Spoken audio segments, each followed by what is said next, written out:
Welcome to Parable Manor. Subscribe to the channel, leave your like. Stay until the end. The midday sun did not merely illuminate the Orawera's plantation, it punished it. The air, dense and stagnant, seemed to carry the smell of dry earth and the sour sweat that emanated from the sugarcane fields. Inside the main house, silence was an illusion fed by the rhythmic beating of palm fans and the occasional creaking of floorboards beneath the bare feet of the house servants. Donna Isadora felt the corset suffocating her more than the climate itself. For her, that structure of wood and stone was a gilded prison, where authority was measured by the rigidity of posture and the volume of silk skirts that insisted on clinging to her skin. She approached the colonial window, whose wooden shutters tried in vain to block the entry of the sultry heat. Outside, the world was a blur of earthy tones and intense greens. The overseer shouted orders in the distance, but the sound seemed muffled, as if the atmosphere itself was too tired to carry the noises. It was then that she saw him. Samuel was near the stone, the only point of relative shade in the central courtyard. He did not work in the fields with the others. He was one of the few designated for heavy maintenance tasks at the headquarters. His torso was bare, and his dark skin glistened under the sun, covered by a thin layer of sweat that outlined every muscle of his broad back. He lifted the wooden bucket with an ease that bordered on insulting the fragility of everything that surrounded Ice. She should have looked away. A lady of her position did not observe the enslaved, as if they were part of the landscape, much less with the detailed attention she now dedicated to him. But there was something in the way Samuel moved, a silent dignity, a refusal to let himself be bent by the weight of the burden he bore. Suddenly, as if feeling the weight of her gaze on his neck, Samuel turned. The movement was slow, calculated. His deep eyes, laden with an intelligence that most preferred to ignore, met hers through the crack in the window. Protocol demanded that he lower his head immediately in submission, but he did not. On the contrary, he sustained eye contact. In that instant, the heat of the courtyard seemed to invade the room. Isadora felt a throb at the base of her neck. There was a mute insolence in that exchange of glances, a challenge that subverted centuries of established orders. He observed her not as a proprietress, but as a woman, and the disdain he usually reserved for the overseers seemed to have been replaced by something darker and more personal. The water bucket overflowed, wetting the earth at his feet, but Samuel did not look away. An imperceptible smile, almost a shadow of sarcasm, appeared at the corner of his lips before he finally inclined his head, a gesture that seemed more like a concession than obedience. Isadora retreated from the window, her heart beating against her ribs with a force that frightened her. Sweat now ran down her temples, and the room, previously just stuffy, became unbearably small. She knew, in that exact moment, that the predictable routine of the plantation had just been broken by a tension that no whipping or order could erase. The end of the afternoon brought false relief. The wind that blew from the forests was warm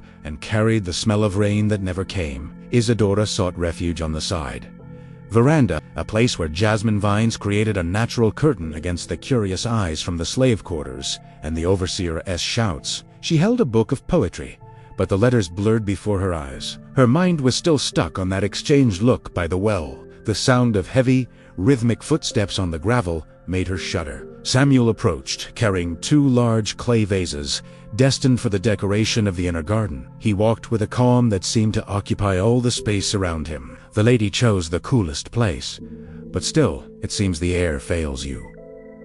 His voice emerged low, deep, breaking the silence in a way that no other enslaved person would dare. Isadora stiffened in the wicker chair, closing the book with a dry snap. Protocol demanded. A reprimanda reminded that he had no permission to address her without being consulted, but curiosity, mixed with an inexplicable fear, locked her tongue.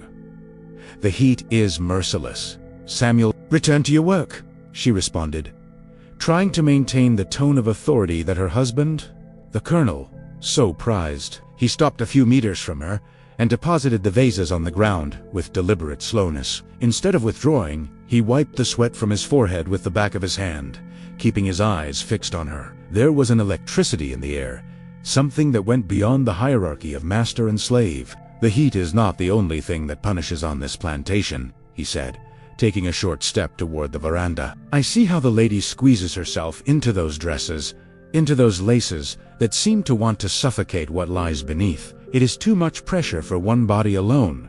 Isadora felt her face burn. The audacity was such that it took her a few seconds to process the insolence. He was commenting on her garments, on her physical intimacy. "How dare you?" she began, but her voice failed. Samuel took another step, staying at the boundary between the garden and the veranda's shade. He was tall, and his physical presence seemed to diminish Isadora's stature, even though she was at a higher level. The lady lives in a very narrow world.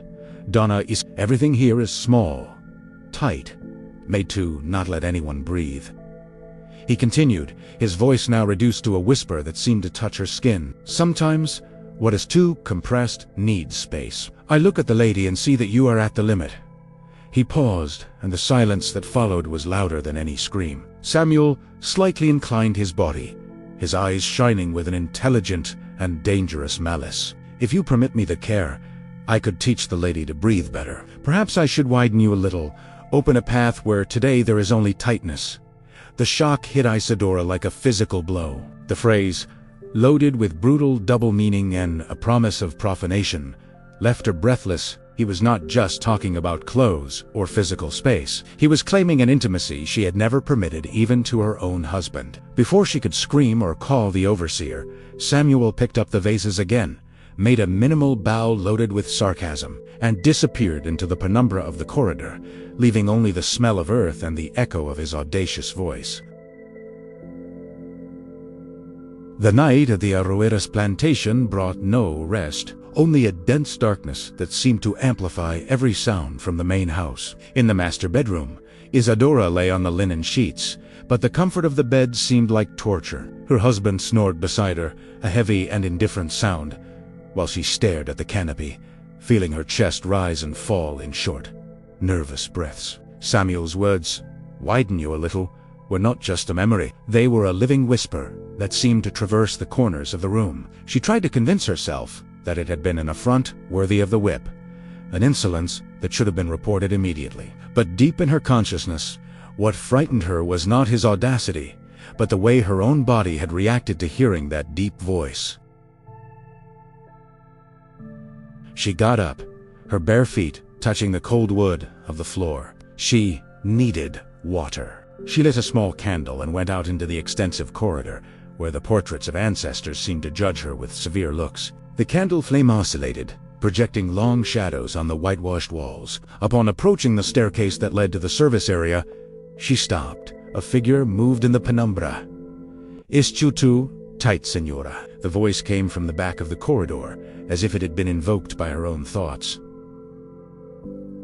Isadora almost dropped the candle. Samuel was there, leaning against one of the wooden columns with half his face hidden in shadows. It was not his place. The domestic slaves should be in their quarters at that hour. "What are you doing here inside?" she whispered, her voice trembling, trying to recover the dignity that her fine lace nightgown did not seem to protect. "I should call my husband right now.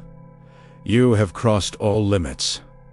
Samuel did not move. He merely uncrossed his arms and took a slow step into the light. His gaze had not the fear of a man facing death, but the patience of one who knows the ground he treads. "The lady will not call anyone," he said with a confidence that disarmed her, "because what I said this afternoon has not left your head. The fear you feel is the same that prevents you from screaming. It is the fear of discovering that the tightness you feel in your chest can only be cured by one who knows where it hurts." He approached closer, enough for Isadora to feel the heat emanating from him, contrasting with the cold of the corridor.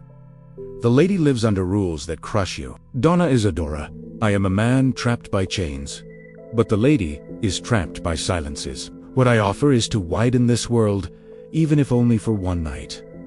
Isadora felt a chill run down her spine. It was a forbidden curiosity, a desire to understand what it meant to be widened by this man who treated her with a dangerous equality. She should order him to leave, but her hand, which held the candle, trembled and remained immobile. The authority of the mistress was melting like hot wax, leaving only the vulnerable woman secretly fascinated by the abyss that opened before her. The clinking of silver against Macau porcelain was the only sound filling the dining room of the Aroeras plantation. Under the flickering light of the silver candelabra, Colonel Custodio chewed with methodical slowness, almost cruel. He was a man made of right angles and absolute certainties, whose gaze rarely landed on Isadora with anything other than an assessment of property. Isadora, seated at the other end of the immense jacaranda table, felt that the space between them was not just physical, but an abyss of silence and indifference. She wore a high-collared dress, closed up to the chin, with small pearl buttons. Each of those buttons seemed like a nail in her emotional coffin. She felt more than ever tight, suffocated by expectations, by rigid morality and lovelessness. "The overseer mentioned that some of the slaves are restless," said the colonel, without taking his eyes off his plate, "including that one you designated for the vases, Samuel. He has a look I don't like. He's too bold for someone born under the whip." Isadora's heart gave a violent leap against her ribs. She kept her gaze fixed on the wine-glass, fearing that any movement would reveal the trembling in her hands. "He is merely efficient at work." "Custodio," she replied, her voice coming out thinner than intended, "I have not noticed insolence." The colonel raised his eyes, cold as the steel of a dagger. "Well, I have noticed, and if he forgets his place, I myself will make it a point to remind him. Women like you, Isadora, are too soft. You think a slave is a decoration piece, but they are like beasts. If you give them 1 centimeter of freedom, they try to take the arm. If you give them 1 centimeter, they try to widen the path." Isadora thought, Samuel's phrase distorting itself and gaining force in her husband's authoritative voice. Custodio returned to eating, ignoring his wife's presence as if she were part of the furniture. For him, Isadora was an extension of the plantation, useful, necessary for the lineage, but devoid of her own will. Her loneliness at that table was so vast that the air seemed rare in effect. It was at that moment that she realized the real weight of Samuel's provocation. While her husband wanted her compressed, silent, and invisible, inside those clothes and rules, the enslaved man had seen. He saw the woman pulsing beneath the lace, and with a dangerous phrase, he offered what Custodio would never give: the recognition of her existence, even if through fear and forbidden desire. A movement in the shadow of the corridor caught her attention. For a second, she swore she saw the gleam of a pair of eyes observing the dinner scene. It was not fear that made her tremble now, but the perception that the beast her husband so feared was already inside the walls of the house, waiting for the right moment to break the seams of that perfect and suffocating life. The orchard of the Iroeras plantation was set apart from the headquarters, where the smell of orange blossoms mixed with the acrid odor of fruit rotting on the ground. It was a place of dense shadows, even during the day, and that afternoon, the air seemed charged with an electricity that preceded the storm. Isadora walked among the trees, trying to calm her nerves after the icy dinner of the previous night. Her fingers nervously played with the lace of her bodice, feeling more and more the tightness of the boning against her chest. The lady walks as if fleeing from herself. Samuel's voice emerged from behind a laden mango tree. She gave a start, but did not scream. Deep down, she knew he would be there. Samuel had a hole resting on his shoulder, but he dropped it as soon as she approached. He did not make the expected reverence, he just stared at her, and the distance between the two seemed to diminish of its own will. "You should not be here, Samuel. My husband is watching your steps," she said, trying to imprint an authority that unraveled with each second. "The colonel watches what he possesses, but he does not possess your will, Donna Isadora." Samuel took a step forward, entering her personal space circle. The heat emanating from him was almost palpable. "He wants you imprisoned, tight in this world of appearances. But I see how the lady looks at the horizon." Isadora felt her back touch the rough trunk of a tree. She was cornered, but made no move to leave. Sweat sprouted on her bosom, and the perfume of the orange trees became intoxicating, almost narcotic.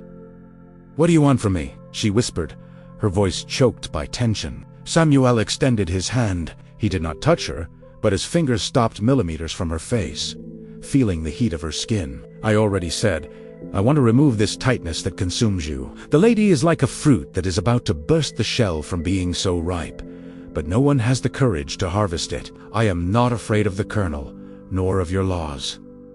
He leaned in, and this time there was no hidden double meaning. His breath brushed Isadora's ear, sending an electric shock down her entire spine. "I will widen this world of yours, Senora. I will make the lady forget the name of the man who keeps you in this silk cell. When I am finished, this dress will be too small for the woman who will awaken." The physical tension became inevitable. Samuel placed his heavy, calloused hand on her waist. Squeezing the thin fabric of the dress, the contrast between his hand, marked by work, and her delicacy, was an image of pure transgression. Isadora closed her eyes, releasing a sigh that was half terror and half surrender. For the first time in her life, the tightness of the world seemed about to give way. As Samuel walked away from the orchard, leaving Isadora trembling under the shade of the orange trees, he carried on his shoulders a weight that no landowner could measure. For those who saw him only as an audacious slave, his posture was arrogant. For him, it was the only way not to be devoured by the past. The scars on his back, hidden by the skin that glistened in the sun, were not just whip marks. They were the map of a life of resistance. Samuel was not born in the slave quarters of Aro. He came from afar, crossing the ocean in a hold where air was scarcer than food. He remembered the kingdom from which he had been torn, the position of respect his lineage occupied, and, above all, the first time he felt the cold iron of shackles tighten on his wrists. It was at that moment, years ago, that he understood the nature of tightness. The whites did not just want his labor. They wanted to compress his soul until it fit within a definition of merchandise. "They think that chains bind the man," Samuel murmured to himself as he entered the penumbra of the tool shed. "But chains only teach a man to hate the metal." His strategy of seduction and defiance with Isadora was not the fruit of mere carnal whim. It was a silent rebellion. By making the lady of the main house desire what she should abhor, Samuel was, in fact, inverting the chains. He did not possess lands, gold, or surname, but he possessed something that Colonel Custodio would never have: control over that woman's senses. Etchword beast. Each forbidden touch was a blow against the structure that oppressed him. If he could widen Isadora's desires, he would be destroying the foundations of that house from the inside out. He knew that a master's power resides in obedience and order. By introducing the chaos of forbidden desire into the mistress's heart, Samuel was for the first time in command. For him, audacity was armor. If he showed fear, he would be just another body in the cane field. If he showed desire and dominance, he became a living nightmare for the system. The weight of the chains he had carried on the Atlantic crossing had transformed into a raw and calculated force. He did not just want physical freedom. He wanted to see the world of those who enslaved him crumble under the weight of their own hypocrisies. Samuel looked at his calloused hands. They were the same ones that could pick a fruit with delicacy or break a neck with speed. That night, while the slave quarters slept, the sleep of the exhausted, he would remain awake, planning the next step in the mirror game he had initiated with his. The widening was just beginning, and the chains, although still present, seemed increasingly easier to break. The storm that was building over the Arroyo's plantation finally broke, bringing thunder that shook the stone foundations of the main house. The wind howled through the cracks in the windows, muffling the sounds of the night and creating a perfect noise curtain for whoever wished to move without being noticed. Colonel Custodio had drunk more than usual to appease the discomfort of humidity in his old joints, and now slept a heavy and noisy sleep in his room. Isadora, however, was awake. She remained seated in the armchair of her dressing room, illuminated only by an oil lamp almost at its end. The afternoon heat had been replaced by a cold, but she felt feverish. The sound of rain beating on the roof seemed to repeat, in a hypnotic rhythm, the promise made in the orchard. A crack coming from the corridor made her freeze. It was not the common sound of wood working with humidity. It was the sound of a step that knew where to avoid the boards that creaked. She got up, her heart hammering against her ribs. The door to her room was ajar, a negligence she did not know if it had been accidental or an unconscious invitation. Through the crack, she saw a figure cross the darkness of the corridor. The gleam of a lightning bolt illuminated for a second the tall and imposing silhouette. It! Washim! Samuel should not be there. If he were caught inside the main house at that hour, the punishment would be no less than death. But he walked with a terrifying calm. He pushed the door slowly, the metal of the hinges releasing an almost inaudible lament. "The lady forgot to lock the world outside," he whispered, entering the room. "A was? Soaked." Water dripped from his body, creating small puddles on the expensive carpet brought from Europe. The smell of rain, earth and man invaded the environment, fighting against Isadora's lavender perfume. The danger was palpable, like a blade pressed against both their throats. "Samuel, you've gone mad. If my husband wakes up," she began, stepping back until her legs touched the edge of the bed. "The Colonel sleeps, the sleep of those who think they possess everything, but he does not possess this moment." Samuel took a step, closing the door behind him with a dry click. "I said I would come. The tightness the lady feels, it ends here, on this night of shadows." He approached so close that Isadora could feel the cold of the water on his clothes and the intense heat emanating from his skin. The contrast was unbearable. She wanted to scream, wanted to expel him, but her hand rose involuntarily, touching his wet chest. Her fingers lost themselves in the scars she now knew he carried. Outside, thunder exploded so close that the entire house trembled. Isadora staggered, and Samuel held her by the arms, pinning her against him. In that instant, the risk of being discovered, the sound of her husband's footsteps, the overseer's scream, tomorrow's whip, seemed small before the immensity of what was about to happen between the walls of that room. The apex of danger had been reached, and the way back was forever closed.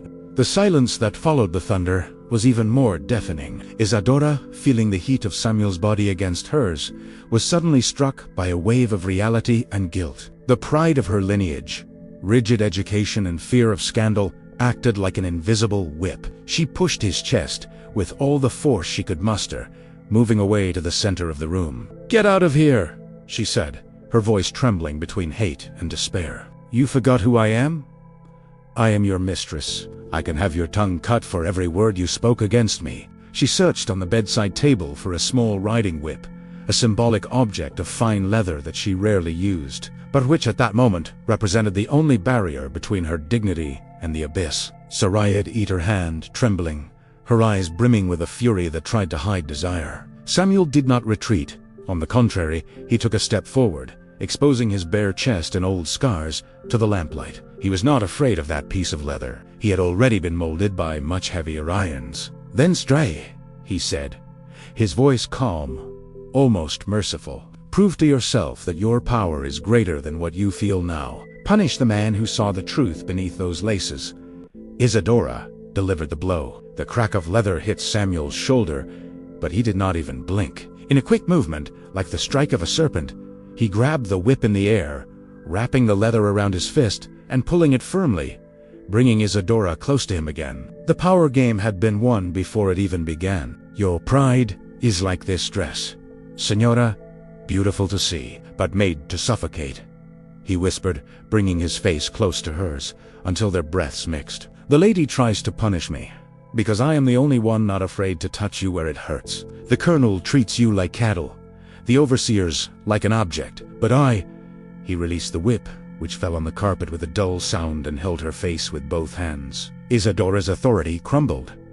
She was no longer the mistress of those lands. She was just a woman hungry for a truth that her class denied her. "Remember what I promised in the orchard?"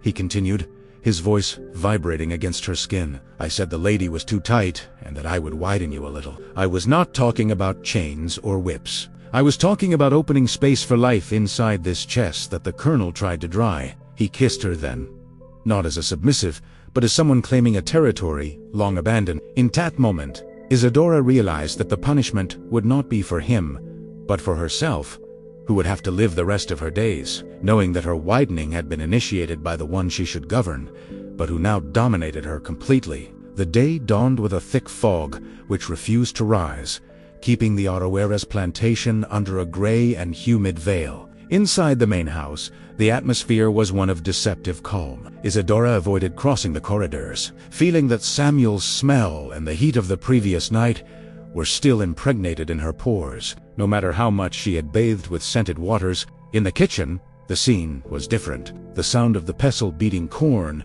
and the hissing of fat on the wood stove were accompanied by sidelong glances. Rosa, the plantation's oldest cook, a woman who had seen 3 generations of masters, and whose eyes seemed to see through the clay walls, watched everything in silence. Rosa noticed when Samuel entered the kitchen to get the morning ration. She noticed the way he did not lower his gaze when passing by the dining room door, and especially noticed the small bruise on his shoulder, where Isadora's whip had left a fresh mark hidden under the rough cotton shirt. "The coffee is strong today, Samuel," said Rosa, without stirring the pot. "But there are people drinking something stronger than coffee and losing their sense."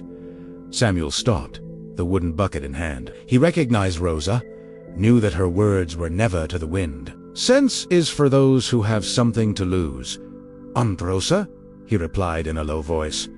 "And you think you have nothing?" Rosa approached, lowering her voice so the other servants would not hear. "I saw her this morning. She walks like someone carrying a blood secret in her womb. And you have the smell of the main house on your skin." The colonel may be blind with pride, but Overseer Silverio has hawk eyes. He's already asking questions about where you were during the storm. The danger gained a name and a face. Silverio, the cruel overseer who nurtured a particular hatred for Samuel and a silent lust for his Silverio Dig, not need proof, just a suspicion to take Samuel to the whipping post, and Isadora to public dishonor. Samuel felt the siege closing. The widening he had promised Isadora now had a price: blood. If the secret left those walls, the rebellion he had initiated in the mistress's heart would end in tragedy. "Warn her," Rosa whispered, returning to the stove. "What is sweet in the mouth turns bitter in the stomach when the whip sings. Your secret is dripping through the corners of the house like rainwater." Samuel left the kitchen, feeling that the air of the plantation he intended to expand for Isadora was becoming more suffocating than ever. The risk now was not just being caught, but the betrayal that was born from the very ground they walked on. The days that followed transformed the Aroira's plantation into a chessboard where each move could be the last. The relationship between Isadora and Samuel was no longer just a game of provocations. It had become a mutual obsession, an addiction that flourished on the most infertile ground possible. They met in the gaps of the house, behind the heavy curtains of the library, or in the penumbra of the grain storage. For Isadora, each touch of Samuel was an act of liberation and, at the same time, condemnation. She lived in a state of trance, oscillating between the ecstasy of finally being seen and the absolute terror of hearing the jingle of Colonel Custodio's spurs in the corridor. The pleasure she felt in Samuel's arms was inseparable from fear. The adrenaline of being discovered made each caress more urgent, each kiss hungrier. Samuel, in turn, saw in that surrender his greatest victory and his greatest risk. He possessed her in a way the Colonel never could. But the brutality of the historical context never let him forget who he was in the world's eyes. While his hands explored Isadora's delicacy, his ears remained attentive to the crack of the whip in the courtyard. He knew that to the outside world, he was just flesh for work. But there, in that space between pleasure and fear, he was the master of that woman's destiny. "You have changed me, Samuel," she whispered one night, hidden among the coffee sacks. "I feel I no longer fit in my own life." "I said the tightness would end," he responded, his voice hoarse as he held her by the waist with a force that bordered on dominance. "But the price of having no limits is never having peace again." The obsession made them reckless. Isadora began to neglect her duties, and Samuel ignored Silverio's orders to remain near the headquarters. They were immersed in a bubble of intensity that ignored the reality of the slave quarters and the power of the main house. However, the world around them had not stopped. Silverio's hatred grew in the same measure that Isadora's distraction became evident. The beauty of that connection was marked by a constant shadow. The certainty that in that time, and in that place, a love that defied the chains could only end in flames. The air inside the grain storage was saturated with the dry smell of corn and the dust that danced in the beams of light that crossed the cracks in the roof. Isadora was in Samuel's arms, trying to catch her breath, when she felt that his body, previously surrendered to the heat of the moment, had become rigid as iron. "The lady needs to listen to me," he said, and the use of the title Signora at that moment sounded like an alert, a strategic distancing. The time of playing with danger has ended. Silverio no longer suspects, he knows, and the Colonel will not be long in knowing too. Isadora felt an icy cold run down her spine. the exact contrast with the heat of moments ago. She began to adjust her dress, her hands trembling violently. "We have to stop. Samuel, if we leave now, if you return to the slave quarters, and I to my chambers, there is no returning to where we never were, Isadora," he interrupted, holding her shoulders firmly. His eyes shone with a determination she had never seen. "My approach, what happened between us, was not just chance. I came to this plantation with a purpose. There are others like me, men who no longer accept the tightness of chains. We are organizing an escape on St. John's night. When the bonfire is high and the colonel is drunk, the slave quarters will be empty." Isadora recoiled, shocked. The revelation that she was part of a strategy, or that at least her involvement with him coincided with a revolt, hit her like a slap. "You used me?" she whispered, tears beginning to blur her vision. "All this, the words about widening me, was to distract the main house." Samuel took a step toward her, his expression softening, but without losing urgency. "At the beginning, the plan was control, but what happened between us escaped any strategist's hands. I cannot leave you here, Isadora. If I leave, and the revolt breaks out, the colonel will pour all his hatred on you, because he will know it was you who gave me the key to the gates, even without knowing." He extended his hand, not in a gesture of command, but of invitation. "The escape plan is real. Aquilamboa awaits us, beyond the southern forests. There the world is wide enough for both of us.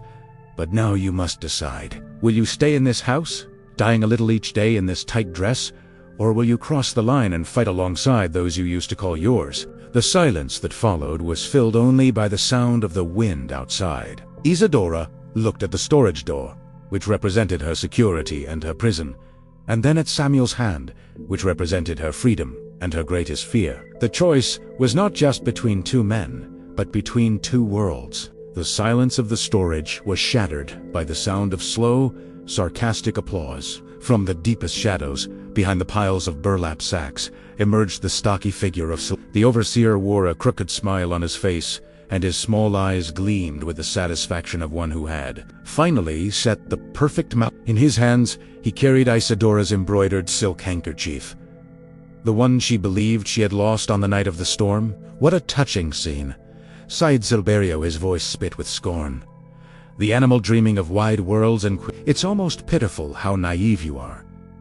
Samuel instinctively moved in front of Isadora, his muscles tense like cords, about to break. But Silverio quickly drew the pistol from his waist, pointing it not at the enslaved man, but at the mistress's chest. One false move, Samuel, and her beauty spreads across this dirt floor, threatened the overseer. "I knew this lady's perfume did not match the sweat smell of the slave quarters." Colonel Custodio would be very interested to know how his wife spends her prayer afternoons.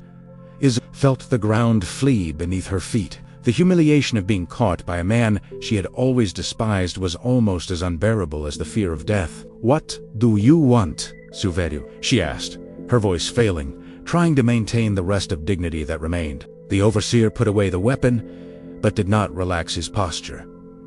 He approached Isadora, ignoring Samuel's low growl. With the tips of his dirty fingers, he touched the silk of her dress, a gesture of profanation that made Isadora's skin crawl with disgust. "The colonel is a rich man, but he is stingy with those who do the dirty work.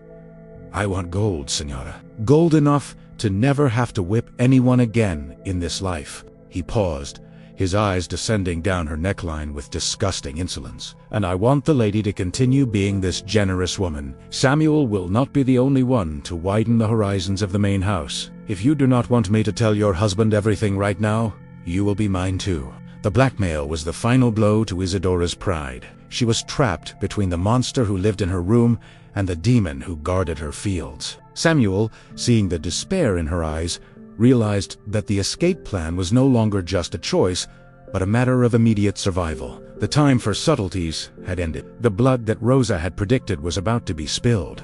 Silverio's words still floated in the humid air of the storage, but to Isadora's surprise, they no longer had the power to crush her. While the overseer spoke of gold and possession, something inside her broke definitively. It was not a painful break, but the sound of an old structure giving way to make room for something new. Isadora looked at her own pale, thin hands, and then at Samuel. The widening he had promised had never been just about the body or physical space. It was about the soul. For years, she had been molded to fit into narrow frames. The obedient daughter, the silent wife, the implacable mistress. Her moral certainties were like the boning of her corset. They kept her upright, but prevented her from breathing deeply. In that moment of absolute danger, before the grotesque face of Silverio's blackmail, the scales fell from her eyes. She realized that the morality of that plantation was a lie built on the blood of men like Samuel and the silence of women like her. If betrayal was the price to stop being a shadow, she would pay it with pleasure. "You speak of gold, Silverio," said Isadora, her voice now firm, devoid of the tremor of before. "But you continue being a prisoner of this place as much as anyone. You want my body to feel equal to the Colonel, but you will never understand what it is to have your soul expanded." She took a step forward, ignoring the weapon and the disgust. Her soul had been widened by Samuel's audacity. He had taught her that freedom was not a place to escape to, but a state of mind to be claimed. The walls of the main house, which before seemed to protect her, were now just cold stones. Her certainties about what was right or wrong, about who was superior or inferior, had been destroyed and rebuilt by the presence of a man who treated her as human in a world that wanted her as an object. "I am no longer the woman you saw arrive here," she continued, looking the overseer in the eyes. "You can tell my husband, you can try to use me, but you will never have what he has, because he does not possess me. He freed me from myself." Samuel, observing the transformation of that woman, felt a pride that surpassed the fear of confrontation. The escape plan was now no longer to save a victim, but to walk alongside an equal. The widening of Isadora's soul was complete. She had destroyed the mistress so that the woman could finally be born from the ashes of her old certainties. The sky that night had no stars. It was covered by lead-colored clouds that reflected the orange glow of the St. John's bonfires. In the courtyard of the Arawira's plantation, the sound of the accordion tried to mask the tension that vibrated beneath the earth. Colonel Custodio, drunk on cognac, and the false sense of control, laughed among the guests, without realizing that the servant serving the trays exchanged glances loaded with gunpowder. Isadora was in her room, her heart beating to the rhythm of the drums coming from the slave quarters. She was not wearing a corset. Under the dark traveling dress, she felt light, ready for what should be the first shot. And it came. It was not a scream, but the dry sound of a pistol shot that came from the darkness of the orchard. Silverio, the overseer, had tried to intercept Samuel before the revolt began, but the traitor's calculation failed. The shot was the trigger. In seconds, the night's silence was torn by a clamor that had been repressed for centuries. "Revolt!" someone shouted on the veranda. Isadora opened the bedroom door and came face to face with her husband. Custodio was shred his breath, heavy with alcohol, holding a revolver with trembling hands. "Where do you think you're going?" he roared, seeing the small leather bag in her hands. "That Negro? He bewitched you. I saw you leaving the storage. Silverio told me everything." He advanced to grab her by the neck, but the veranda door was broken down with a crash. Samuel emerged from among the flames that were already beginning to lick the living room curtains. He was covered in soot, with eyes injected with fury and freedom. "Release her!" Colonel Samuel's voice was not a request. It was the sentence of a new time. Custodio turned to shoot, but Samuel was faster. The confrontation was brief and brutal. Amid the smoke and the smell of gunpowder, the patriarch's authority crumbled along with his body on the jacaranda floor. Isadora did not look away. She saw the old world die before her eyes. "We have to go," Samuel shouted, extending his hand through the flames. "The main gate has fallen and the path to the forest is open."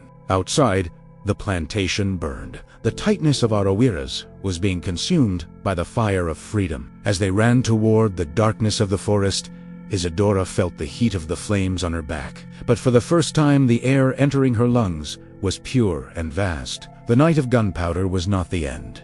It was the baptism of her new life. The sun rising on the horizon was no longer the same that punished the courtyard of the Arawira's plantation. For Isadora and Samuel, the dawn over the mountains that hid the Sereno Quilombo had a different glow. It was the light of uncertainty, but also of conquered freedom. Behind them, the smoke from the ashes of the main house still stained the sky.